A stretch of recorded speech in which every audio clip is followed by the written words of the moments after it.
할렐루야, 사랑하는 성도님들 반갑습니다. 주님의 말씀으로 주의 음성에 귀 기울이며 삶 가운데로 나아가시는 여러분들을 축복합니다. 그동안 저희는 역대상을 살펴보았는데 오늘 우리가 묵상할 성경은 역대상의 마지막 장 29장입니다. 역대상의 대부분의 기록이 하나님의 택하신 왕 다윗 왕의 시대를 다루고 있습니다. 사무엘을 통해서 기름 부음 받았지만 정말 많은 우여곡절 끝에 왕위에 오른 다윗이죠. 그의 여러 치적과 사역과 삶이 역대상을 통하여서 묻어나고 있습니다. 오늘 역대상의 이 마지막 장인 다윗이 했던 그의 마지막 사역과 또 마지막 그가 드린 감사의 기도 그리고 그의 행적에 대한 평가를 기록하고 있습니다. 사람들은 그런 생각을 좀 종종 하는 경우가 있는 것 같습니다. 내가 이 땅에서 생을 마치면 난 어떤 평가를 받을까? 내가 장례를 만약 치른다면 누가 얼마나 사람들이 찾아올까? 또 혹 많이 슬퍼할까? 또 내 묘비에는 무엇을 쓰여지게 될까? 이렇게 생각하기도 하는 것 같습니다.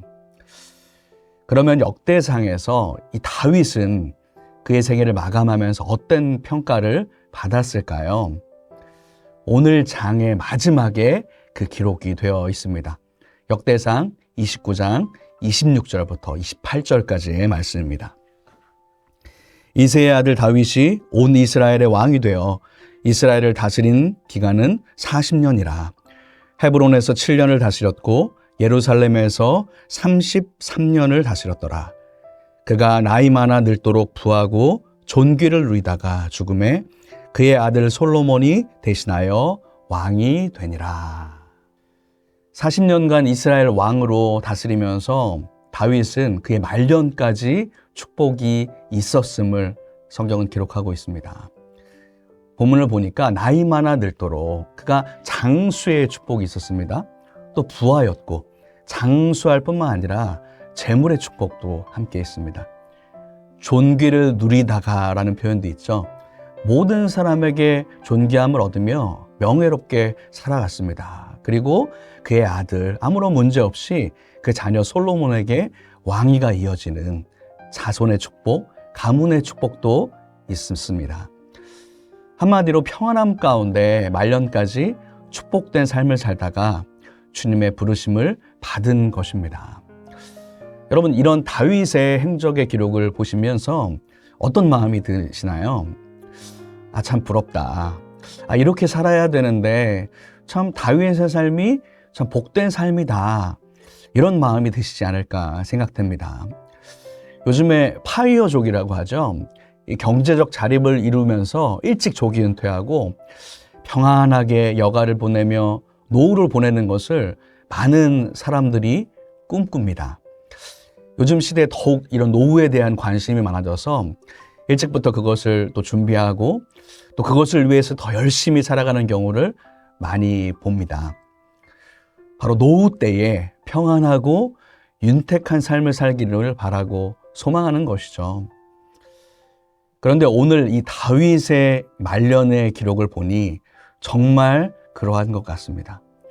건강하게 장수했고 물질도 명예도 모든 것을 가지고 평안을 누렸던 바로 다윗의 삶이었습니다. 물론 다윗의 삶이 항상 평탄한 것은 아니었습니다. 우리가 잘 알고 있듯이 정말 죽을 고비를 수없이 넘겼고 수많은 고난과 어려움을 겪은 것이 다윗의 삶 아니었습니까? 위대한 지도자와 또 성군으로 그리고 하나님을 경외하는 자로 선하게 살아갔지만 때로는 하나님 앞에서 큰 범죄를 하기도 하고 실수를 하기도 한 다윗이었습니다. 이 성공과 또 실패가 함께 있는 굴곡진 인생이라고 그의 삶을 이야기할 수 있습니다. 그럼에도 그가 이렇게 하나님께 인정받고 복된 삶으로 인생을 마무리할 수 있었던 것은 무엇 때문일까요? 여러 가지 이유가 있을 수 있지만 저는 오늘 이 29장을 묵상하면서 한마디로 그의 이러한 축복된 삶은 이것 때문이다 말할 수 있을 것 같습니다. 바로 하나님 한 분만을 바라보는 예배자이기 때문입니다. 다윗은 왕이기에 앞서서 하나님을 예배하는 진정한 예배자였습니다. 어렸을 때부터 직접 수금을 연주하며 악기를 연주하는 예배자였고, 또 하나님을 섬기고 찬양하는 일에 누구보다 앞장섰던 그런 예배자였습니다. 제가 지난번에 그 매일의 묵상을 함께 나누었던 장이 역대상 13장이었습니다. 그때 다윗이 왕이 되고 나서 첫 번째 한 명령, 그 사역이 무엇이었냐? 바로 언약궤를 옮기는 일이었다고 말씀을 나누었던 기억이 있습니다. 그러니까 다윗은 왕이 되고 그 어떤 일을 하기 전에 하나님의 임재의 상징, 그 언약궤를 다시 돌아오게 하는 일을 합니다. 그런데 오늘 29장에 다윗이 왕으로서의 마지막 사역이 여러분 무엇인지 아십니까? 바로 성전을 짓는 일을 준비하는 것이었습니다.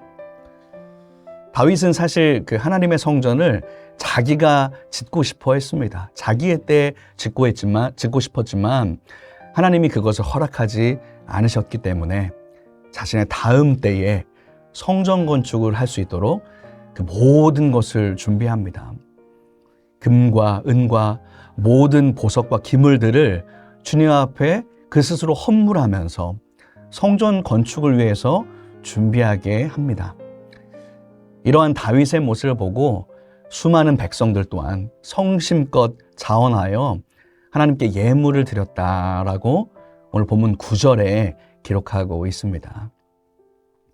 다윗이 왕으로서 첫 번째 사역과 마지막 사역이 언약궤와 성전, 바로 예배와 관련된 일이었다는 것은 그가 과연 그의 삶의 우선순위를 무엇으로 두고 있는지를 여실히 보여줍니다. 한마디로 그의 삶 가운데 가장 우선순위가 주님을 섬기는 것, 주님을 예배하는 것이었다는 것입니다. 그가 어렸을 때 목동 때부터 시작하여서 왕이 되기까지, 또 왕이 된 이후에서도 변함없이 주님만을 바라보고 예배하는 진실된 예배자였습니다. 오늘 본문의 10절부터 이어지는 다윗의 마지막 기도, 이 감사의 찬양을 보아도 그러한 그의 마음을 더 잘 알 수가 있습니다. 제가 10절부터 한번 읽어보도록 할까요? 다윗이 온 회중 앞에서 여호와를 송축하여 이르되 우리 조상 이스라엘의 하나님 여호와여, 주는 영원부터 영원까지 송축을 받으시옵소서. 여호와여, 위대하심과 권능과 영광과 승리와 위엄이 다 주께 속하였사오니 천지에 있는 것이 다 주의 것이로소이다. 여호와여, 주권도 주께 속하였으니 주는 높으사 만물의 머리이심이니이다. 이렇게 다윗은 찬양하며 기도합니다. 온 회중 앞에서 어쩌면 그의 마지막 감사의 기도, 또한 감사의 찬양을 이렇게 주님 앞에 올려드립니다. 위대하심과 권능과 영광과 승리와 위엄, 이 모든 것이 다 주님께 속한 것입니다. 그러면서 주권도 주님께 속하였다 오늘 고백합니다. 여러분, 지금 이스라엘의 왕은 누구입니까? 다윗이 그 자신이 왕입니다. 그러니까 이 나라의 주권은, 이스라엘의 주권은 왕인 다윗에게 있는 것입니다. 하지만 그는 이렇게 고백합니다. 이 주권도 내 것이 아닙니다. 이 모든 것이 다 주님의 것입니다. 이렇게 고백합니다. 12절부터도 좀 더 볼까요? 부와 귀가 주께로 말미암고 또 주는 만물의 주제가 되사 손에 권세와 능력이 있사오니 모든 사람을 크게 하심과 강하게 하심이 주의 손에 있나이다. 우리 하나님이여, 이제 우리가 주께 감사하며 주의 영화로운 이름을 찬양하나이다. 이렇게 고백합니다.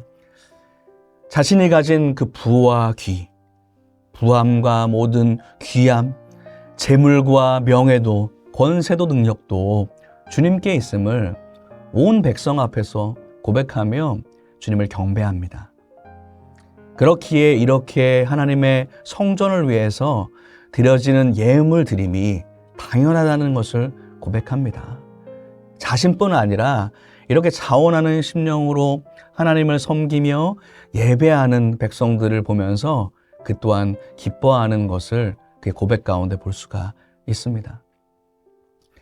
이러한 다윗의 기도와 찬양을 통해서 우리는 다윗이 얼마나 진심으로 하나님을 향한 온전한 예배자인지 볼 수가 있습니다. 성도 여러분, 오늘 본문에 다윗의 이 사역과 기도를 통해서 우리는 그의 중심 안에 무엇이 있는지를 발견할 수 있습니다. 그의 중심 안에는 하나님만을 바라보는 예배자의 마음이 있었습니다. 그렇기 때문에 다른 어떤 것보다 심지어 자기 자신보다 더 하나님을 더 우선순위로 두었습니다. 그의 삶을 보면 항상 하나님을 예배할 때 가장 앞장선 자리에서 그것을 섬기는 것을 볼 수가 있습니다. 그의 가장 큰 기쁨은 바로 하나님을 예배하는 것이었습니다. 오늘 읽은 본문에서도 왕이었던 자신은 아무것도 아님을 고백하면서 모든 것이 다 주님의 것이라고 오늘 찬양하고 있지 않습니까? 자신의 모든 재물을 드리면서까지 성전을 위해서 예배를 위해서 드리고 있는 것입니다. 사랑하는 성도 여러분, 오늘 다윗의 이러한 고백과 삶을 보면서 우리 또한 하나님 한 분만을 바라보는 예배자로 나아가시기를 소망합니다. 다윗이 나의 모든 것은 바로 주님께 온 것입니다. 모두 다 주님의 것입니다. 이렇게 고백했듯이 우리 또한 나에게 주어진 이 모든 것이 주님께 속해 있음을 먼저 고백하며 감사의 찬양을 올려드리는 예배자가 되시기를 축복합니다. 다윗이 그의 마지막 사역까지도 성전 건축을 위해서 자신의 모든 것을 드리며 힘써서 나아갔듯이 우리 또한 이 주님의 전을 사모하면서 또 예배를 사모하면서 주님을 섬기는 일에 힘쓰시는 예배자가 되시기를 주님의 이름으로 축원합니다. 우리를 예배하기 위해 만드신 그 하나님께서는 우리의 고백과 삶에 이런 예배를 기뻐하십니다. 얼마나 이러한 우리의 예배와 찬양을 기뻐하시면 시편 37편에 보면 여호와를 기뻐하라. 그러면 내 마음의 소원까지도 이루어 주겠다라고 말씀하신 하나님이십니다. 하나님 한 분만을 바라보는 예배자로 나아가는 우리에게 하나님은 한없는 축복으로 함께하여 주실 줄로 믿습니다. 다윗이 이렇게 하나님을 섬길 때에 그의 말년까지도 장수의 복과 물질과 명예의 복, 자손의 축복을 주신 것처럼 우리 사랑하는 성도 여러분, 그러한 하나님의 은혜가 함께 하시기를 축복합니다. 다른 그 어떤 것이 아니라 오직 하나님 한 분만을 바라보는 예배자로 나아가시는 여러분의 삶을 통해서 하나님께서 영광 받으실 것이고 또 여러분의 삶 가운데 주시는 축복으로 말미암아서 모든 사람들에게 간증이 끊이지 않는 삶으로 그 축복으로 인도하실 줄 믿습니다. 그런 여러분을 축복합니다. 함께 기도하시겠습니다. 사랑과 은혜가 많으신 하나님 아버지, 오늘 말씀에 다윗의 고백과 삶을 보며 하나님 한 분만을 바라보는 예배자에 대해서 묵상했습니다. 모든 것의 우선순위를 예배에 두었던 다윗처럼 우리도 주님을 향한 온전한 마음의 예배자가 되게 하여 주옵소서. 하나님을 예배하며 섬기는 자에게 주시는 축복이 우리의 삶 가운데 우리의 자손들까지에게 풍성히 임하는 축복이 있게 하옵소서. 예수님의 이름으로 기도드립니다. 아멘.